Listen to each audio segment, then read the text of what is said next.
Also, your cords are going to wear out very quickly and start giving you problems.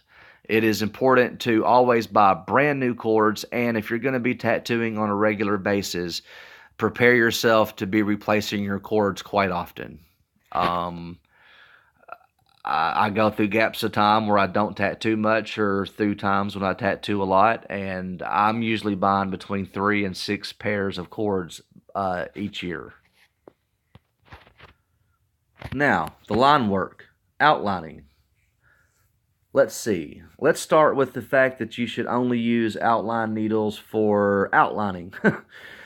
Don't shade or color with your outline needle. You will chew your customer to fucking pieces and the work will look really shitty.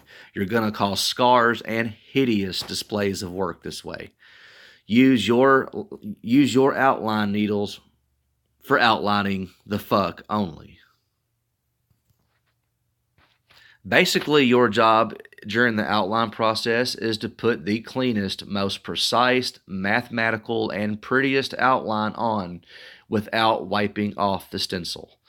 I'm right-handed, so I start my stencil at the right side of the tattoo from bottom up. I start at the very bottom line, and when I work my way up, I start working my way left. It is best not to overlap or redo a line. Once a line is on there, it needs to be clean, precise, and ready to move on to the next step. The outline needle is not like a shader needle and will scar your customer very badly if it's ran back over the same spot multiple times. Again, learn to get your outline as clean and neat as possible as you go so you can keep moving forward.